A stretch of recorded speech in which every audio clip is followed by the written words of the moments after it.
Yo, what's going on, guys? Arekkz here. Welcome back to another video for Monster Hunter Rise, and in this one I wanted to talk a little bit more about armor skills. Now this is more of one of those speculative videos. If you guys caught my interview I did with Ichinose-san and Tusjimoto-san, you'll know that one of the questions I asked was about armor skills. More specifically, how the system works, whether it was more like World, which of course was the new system, or whether it was more like the original games. And Ichinose replied by basically saying that the system is going to be somewhere in between. Now at this stage it is still too early for him to speak specifics, so that of course then lays the foundation for some speculation. And I thought today it would be fun to kind of take a look back at how it used to work, because I appreciate that while a lot of you guys that are Monster Hunter fans have been with the series for quite some time, there are equally lots of you that have just come in with World and you might not have experience with the older system. So I thought I'd take a look at both of them, both the new one and the old one, and kind of weigh up the pros and cons and talk about potentially what we could see in something like Rise. So if you guys do enjoy this, then a like would be super appreciated. If you have any ideas yourself as to,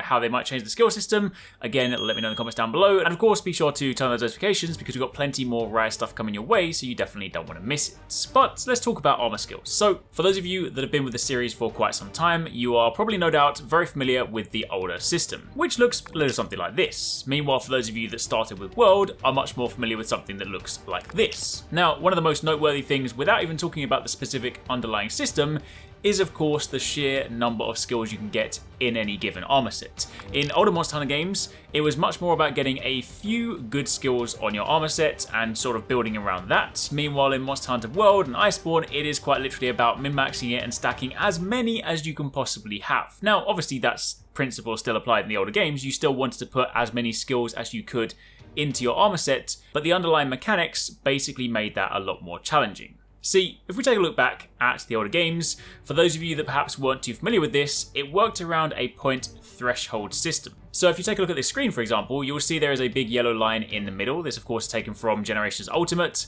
and any skill that appears above the yellow line is an active skill, meanwhile any skill that appears below the line is an inactive skill. So in order to actually have an armor skill provide you with benefit, you had to meet certain point thresholds. That would be typically 10 points. However, for some of the things like attack, they would have multiple thresholds. It might be like 10 points, 15 points, 20 points, etc. So that of course then meant that you needed to put more decorations into a given skill to even get any benefit from it. You can't just do what you can do in World now, where you can put in 1 point in attack boost, and yes, admittedly the benefit you get might not be that great, but you can still put in 1 attack gem and get a small buff from that. So that was the main change between the two systems, in that Monster Hunter World and Iceborne basically makes it very accessible in that you can just put any decoration into your armor set, and even if it isn't necessarily the best armor set or the best combination of decorations, you can know that everything you're putting into your set is providing you with some kind of benefit. Meanwhile, in older games, for people that weren't too familiar with this, it was quite common for somebody to put, say, 3 attack gems in and assume they're getting attack bonuses, meanwhile they're actually not because they haven't hit a threshold. Now, the other thing worth noting is that the older system also had negative skills. So some armor sets would typically come with pluses and minuses. It would be like one of those juggling acts where sometimes you would be working towards something and then the armor set would occasionally counter that by giving you a negative skill. And they work around the same principle in that the negative skills also have to hit thresholds, so they would need to be -10. So it was always very easy to offset a negative skill because you could quite literally just put 1 gem in, make it -9, and it's not active. Very simple, but again, it was all part of the juggling process. And when you consider the armor sets back then, you still had more limited slots, you really did have to think a lot more about how to make your builds. But the interesting thing about that with the older system is that it did also make for more build variety. I feel like when you get to something like Monster Hunter World, where you quite literally can just pile in the best decorations, despite the fact that the game has a very broad selection of armor, it ultimately limits your final endgame choices if you want to be as efficient as possible. Now, obviously, Monster Hunter isn't always about being as efficient, it's just about having fun, so you don't have to go for the quote-unquote meta sets. But if you are one of those players that wants to be as efficient as possible, kick out as much damage as possible, you look at something like World and you kind of gravitate more towards the pieces that will give you, those damage boost skills or the slots you need to be able to make that perfect set. Meanwhile, in the older games, you had a lot more variety because, of course, if you were working towards mixing and matching pieces to try and get a few skills unlocked, there were lots of permutations for pieces you could swap in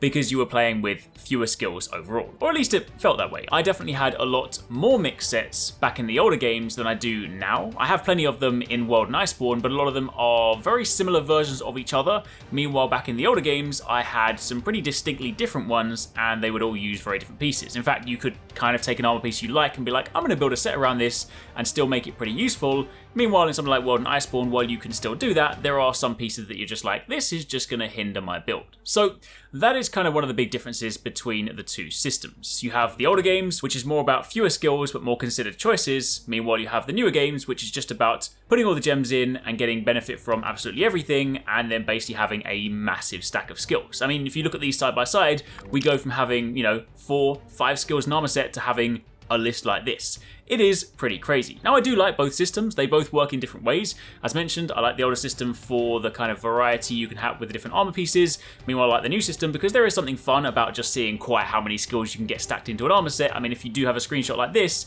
I mean, it feels like you've kind of just won the game, right? So they're definitely cool, and the new system is 100% more accessible. If you've never played Monster Hunter before, you can jump in and with very little information or very little understanding of the game, you can at least start building your sets. Meanwhile, the older games, you can definitely trip up. So where could it potentially fall if we were looking for a system that falls in the middle of these two? Now, I don't think they're ever going to go completely back to the old system, because while Rise is definitely shaping up to look like the best of both worlds, both classic and new, they are, of course, also going to be very conscious of the newer audience, perhaps has only just discovered the game with World and Iceborne. So I don't feel like in any situation they're going to completely go back to older systems, but I think what they could be doing, potentially, is looking at a way to make your skills more impactful, more important, and maybe make it so you can't stack quite so many things into a given armor set. It might be one of those ones where you still have a system similar to World and Iceborne, where you put a decoration in and it immediately gives you a benefit, but perhaps in order to get the greater benefit, you may still need to meet certain thresholds. That way it will, of course, require more decoration input into your skills, more kind of commitment into having the skills that you want, and less spread between, umpteen different skills. That's kind of how I'm seeing it in my head. I'm thinking a system that basically allows you to still drop 1 or 2 decorations in to get minor benefits, but to get the greater benefits, I feel like maybe there might be more commitment. That's at least how I would do it in my head. If you wanted to sort of make a system that makes you think more about your armor sets without alienating people or making the system overtly complex again, I feel like that might be a happy medium. This does, of course, go hand in hand with potentially crafting decorations. That much we don't know just yet because, of course, I did ask that question during the interview and I was told that I would need to wait till later to find out more. I really do hope they do bring back decoration crafting because this is one of the things, in fact, that's one of my biggest gripes about World and Iceborne outside of like weapon designs, which we know that they are going to be resolving in Rise.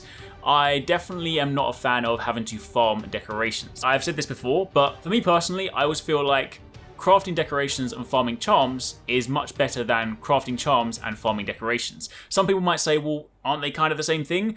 But in my mind, I think that not having decorations is far more disruptive to your build than not having the perfect charm. If you look at the older games, you can build, say, 90% of your build or 80% of your build if you have all the decorations, and the charm just finishes it off. Meanwhile, if you don't have any of the decorations, you are pretty damn limited. So I would personally love to see a return to that system, where maybe we have a hybrid skill system between both, and we then have the ability to craft decorations to give us a lot more freedom in our mix sets, and we also then have charms to basically give us something to farm. But anyway, that's it for the time being. It was kind of just a little sort of speculation / discussion video on how the systems used to work and what we could be looking at for a future system. Again, if you guys have got any ideas yourselves, by all means let me know in the comments down below. Let me know as well, which system do you prefer? Maybe you guys have been playing from the old days and you just missed the old system. Maybe you prefer the new system. Either way, let me know. And of course, be sure to keep it locked for plenty more Rise coverage. Thanks so much for watching, guys. I hope you enjoyed that video. Don't forget, if you haven't already done so, you can join the Arekkz Gaming Discord. We've got an awesome community over there with so many different channels for you to chat loads of different topics and different games. I'm in there, the team's in there if you guys want to chat with us, find people to play with. It's just in general a great place to be. And of course, if you enjoyed this video, don't forget to turn on those notifications so you don't miss any of our future uploads.